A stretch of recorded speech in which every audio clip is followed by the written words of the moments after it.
हरे कृष्ण कृष्ण कृष्ण हरे हरे, हरे Ram Ram Ram Hare Hare. Welcome, सुस्वागतम मेरे भक्तवृंद। सभी भक्तों को मेरा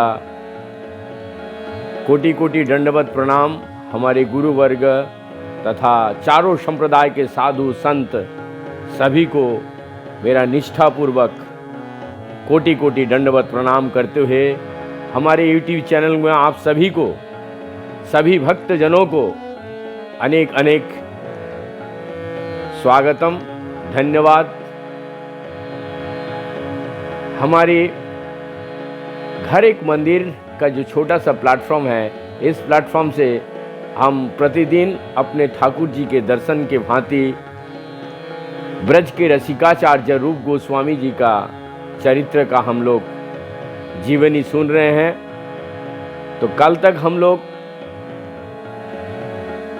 जो लोग नए जुड़े हैं, उन सभी से हमारा विनम्र पूर्वक निवेदन प्रार्थना है कि आप लोग सुनिए और लोगों को सुनने के लिए मौका बना दीजिए। अब हम सुनेंगे रागानुग भक्ति। रूप गोस्वामी जी रागानुगा भक्ति के लिए क्या लिखे गए हैं, तो उनके जो ग्रंथ है रागानुगा भक्ति का ग्रंथ का मैं थोड़ा सा सारांश विमोचन करेंगे कि तो आइए, ब्रज के रसिकाचार्य का पहले हम लोग भूगर्भ गोस्वामी तथा सनातन गोस्वामी, इन सभी का चरित्र का हम लोग YouTube में अपलोड किए हैं। तो आप लोगों को अच्छा लगे तो ज़रूर सुनिए और सुनने का मौका बना दीजिए। साधन भक्ति के दो प्रकार हैं, वैधि भक्ति और रागानुग भक्ति। वैधि भक्ति के साधक भजन में पवित्र होते हैं, पवित्र होते हैं, सत्रोक्त विधि निषेध के भय से और सांसारिक दुखों से परित्राण पाने के उद्देश्य से। बहुत ध्यान से सुनिएगा। रागमार्ग के साधक भजन में पवित्र होते हैं, श्री कृष्ण में राग प्रीति या आसक्ति होने के कारण उनकी सेवा के लाभ से। विधि मार्ग के भक्तों में भगवान के आश्चर्य के प्रधानता होती है। वो भगवान के कर्मफल दाता और मुक्तिदाता के रूप में जानते हैं, इसलिए उन्हें आश्चर्य प्रधान वैकुंठ या परव्यम की प्राप्ति होती है और वे सल्लोक आदि 4 प्रकार की मुक्तियों में से किसी एक प्रकार की मुक्ति के प्राप्ति कर वैकुंठ में भागवत पार्षद के रूप में वास करते हैं। राग मार्ग के भक्तों में भगवान के माधुर्य ज्ञान की प्रधानता होती है। उन्हें पार्षद देह से ब्रज में लीला पुरुषोत्तम श्री कृष्ण की प्रेम सेवा की प्राप्ति होती है। विधि मार्ग के साधकों को ब्रज में श्री कृष्ण की प्राप्ति नहीं होते हैं।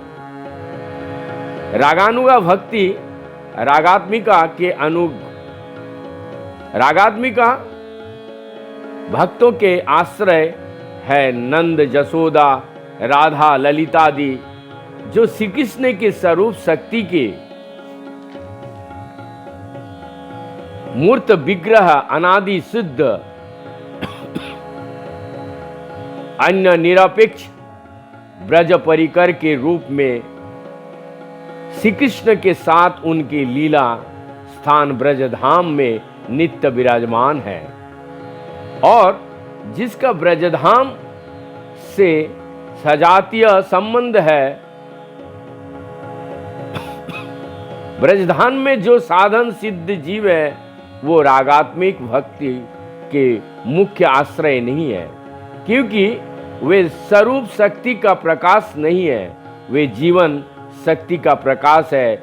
उनकी भक्ति रागात्मिका भक्ति के आश्रयों के अनुगत्य में की जाती है, इसलिए उसे रागानुगा भक्ति कहते हैं। रागात्मिका भक्ति के समान रागानुग भक्ति भी दो प्रकार के हैं, कामानुगा और संबंधानुगा। दास्य, शाख्य और वात्सल्य भाव के श्री कृष्ण के रागात्मिक के परिकरों के अनुगत्य में की जाने वाले भक्ति के संबंधानुग है और मधुर भाव की श्री कृष्ण की रागात्मिका परिकरों के अनुगत्य में की जाने वाली भक्ति कामानुग है। रागानुगों की कामानुग भक्ति में दो प्रकार की है, संभोगेच्छामयी और उत्तद्भावेच्छामयी। संभोग इच्छामयी भक्ति में कृष्ण के साथ संभोग की इच्छा रहती है। संभोग की इच्छा रखने वाले भक्तों को ब्रज में ब्रजेंद्र नंदन श्री कृष्ण की सेवा नहीं मिलती। कारण यह कि ब्रज में स्वसुख वासना है, ससुख वासना है ही नहीं। ब्रज में परिकर इच्छा रखते हैं केवल श्री कृष्ण के सुख की। फिर संभोग की इच्छा रखने वाले भक्त अनुगत्य करे तो किसका? वे द्वारका की महर्षियों का ही अनुगत्य का कर सकते हैं। जिनके हृदय में कभी स्वसुख वासना संभोग की इच्छा जागृत होती है, इसलिए उन्हें ब्रज की प्राप्ति ना होकर द्वारका की ही प्राप्ति होती है। तद्भाव इच्छामय कामानुग भक्ति में संभोग की इच्छा नहीं होती है। साधन में सिद्धि लाभ करने के पश्चात मंजरी देह से लीला में प्रवेश करने पर भी उत्तद्भाव इच्छामय कामानुग भक्ति में साधक सब प्रकार से सेवा सुख वासना रोहित होकर रागात्मिक कामियों कृष्ण सेवा के आयोजन में अनुकूल्य करते हैं। श्री कृष्ण भी यदि उनकी चित्त विनोद के लिए उनके साथ रमन करना चाहे तो वे वारान्मुख रहते हैं। ब्रह्म और अंतर साधना के बारे में रूप गोस्वामी का सारांश इस प्रकार है। साधन दो प्रकार के हैं, अंतर और ब्रह्म। अंतर साधन का संबंध मन से है, ब्रह्म साधन का देह और ब्रह्म इंद्रिय से। रागानुग भजन के अंतर साधन प्रधान है, लीला स्वरण ही इसका मुख्य अंग है, परंतु श्रवण कीर्तन आदि ब्रह्म साधन इसमें उपेक्षणीय नहीं है। ब्रह्म साधन से अंतर साधन की पुष्टि होती है और अंतर साधन से ब्रह्म साधन में रुचि उत्पन्न होती है। ब्रह्म और अंतर साधन साथ साथ भी चल सकते हैं। वास्तव में ब्रह्म साधन अंतर साधन का ही ब्रह्म रूपी है। ब्रह्म साधन की सार्थकता अंतर साधन से उसके योग में है।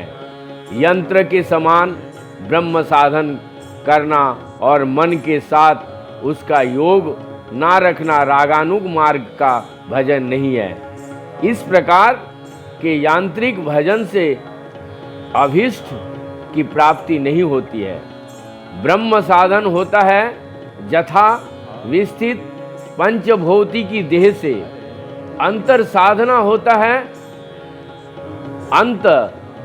अंत सी चिंतित सिद्धि देह से। अंत सी चिंतित सिद्ध पार्षद देह से अपनी भावना में श्री कृष्ण के सान्निध्य में रहकर उनकी प्राप्ति के लिए श्रवण कीर्तन आदि भक्ति के अनुष्ठान करने में ही उनकी सार्थकता है। हम कह चुके हैं कई बार कि भक्ति के अल्लाधिनी प्रधान स्वरूप शक्ति की वृत्ति है, इसीलिए भक्ति के सभी अंग स्वरूप शक्ति की वृत्ति अंत सी चिंतत सिद्धि देह की चिंता करना भी भक्ति का अंग है। इसकी चिंता में ही चित्त स्वरूप शक्ति से तदाध्यात्म प्राप्त करता है। चिंता करते करते स्वरूप शक्ति का प्रभाव से जैसे जैसे चित्त विशुद्धता बढ़ते जाती है, स्वरूप शक्ति से भी तदात्माएं बढ़ते जाता है। संपूर्ण रूप से तदात्माएं प्राप्त करने पर प्रेम की उदय होता है। देह और इंद्रिय पूर्ण रूप से अप्राकृतिक या चिन्मय हो जाती है। श्री कृष्ण के परिकर सहित दर्शन होते हैं और अंत से चिंतित सिद्ध देह पूर्ण रूप से चिन्मय हो जाते हैं। चिन्मय देह प्राप्त करने पर साधक का एक नया दिव्य जीवन प्रारंभ होता है। जोग माया इस चिन्मय देह को श्री कृष्ण के प्रकट स्थल पर गोपी गर्भ से आविर्भावित कर नित्य लीला में प्रविष्ट करते हैं। प्रेम प्राप्ति का इसके बाद स्तर में लिखते हैं आचार्य श्रीपाद ब्रज के रसिकाचार्य श्री रूप गोस्वामी, किस प्रकार प्रेम का क्रमशः उदय होता है, इसकी भी रूप गोस्वामी ने भक्ति रसामृत सिंधु में चमत्कारिक मनोवैज्ञानिक व्याख्या की है। प्रेम प्राप्ति के पूर्व साधक का जिन 8 स्तरों पार करना होता है वो है श्रद्धा, साधु संग, भजन क्रिया, अनर्थ निवृत्ति, निष्ठा, रुचि, आसक्ति, भाव या रति। अब हम विश्लेषण करेंगे। श्रद्धा है भक्ति के बीज के स्वरूप। श्रद्धा का प्राण है उत्साह। रूप गोस्वामी ने ज्ञान विषय में निष्ठा युक्त व्याकुलतामय आसक्ति के उत्साह कहा है। इसका अर्थ यह है कि श्रद्धा कार्य रूपी में परिणत है और साधक को परमार्थ विषय की जानकारी प्राप्त करने के लिए व्यग्र कर दे।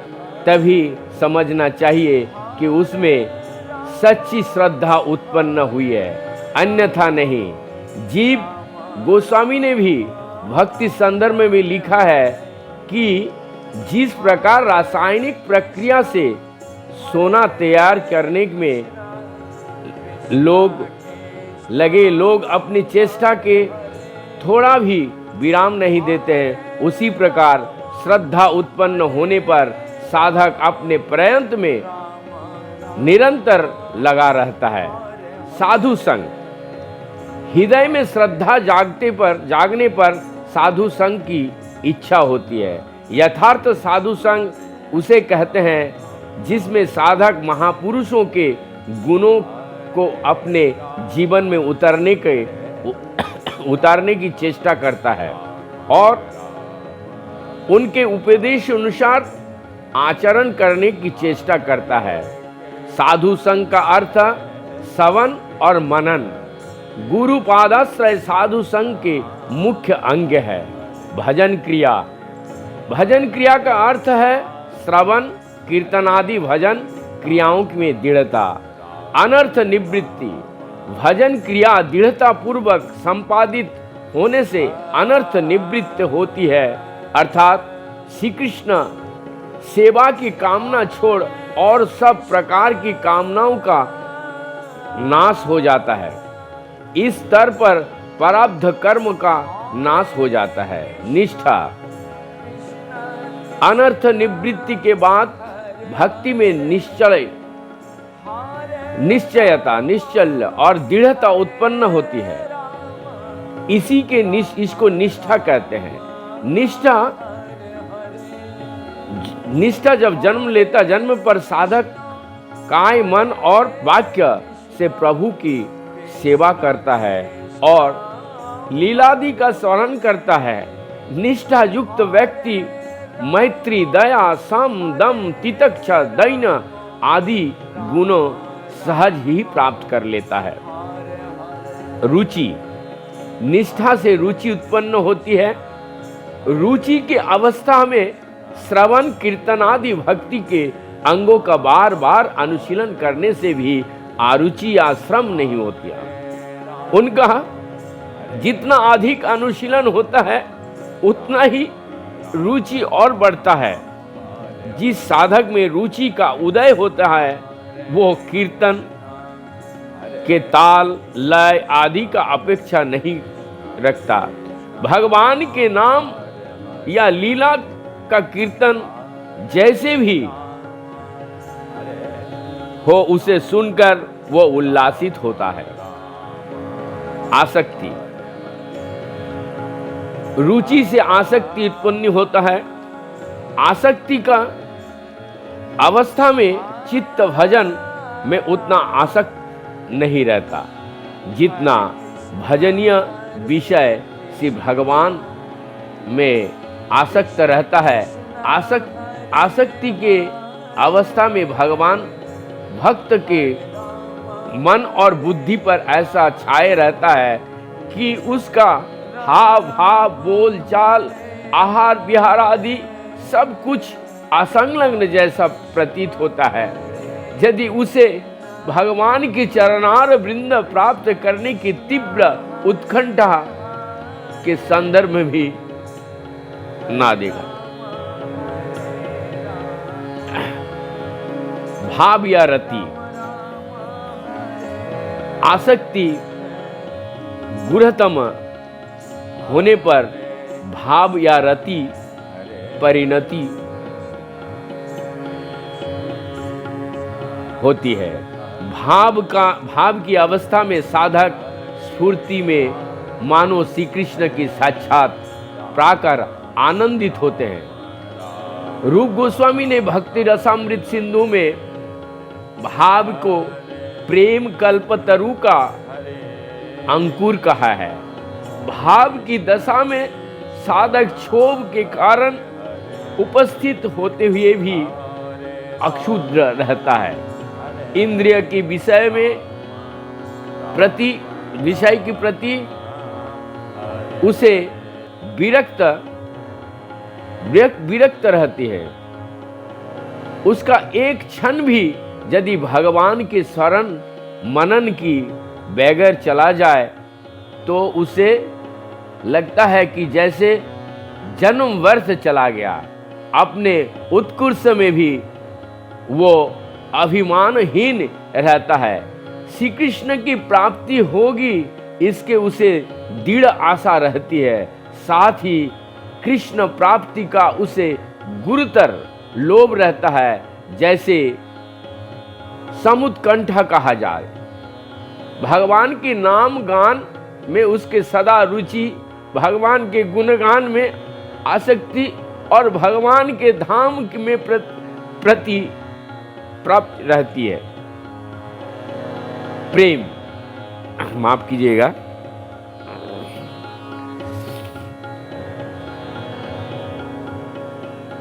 भाव गाढ़ता प्राप्त कर प्रेम में परिणत होता है। प्रेम का दशा,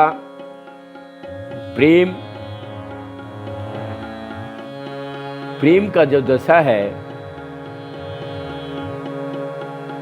में साधक को सचमुच भगवान के साक्षात दर्शन होते हैं। वो उनके सौंदर्य और माधुर्य का दर्शन कर चमकृत होते हैं। तब उसे जो अकथनीय आनंद होता है, उस आनंद का कोई भाषा नहीं है, उस आनंद का कोई परिभाषा नहीं है।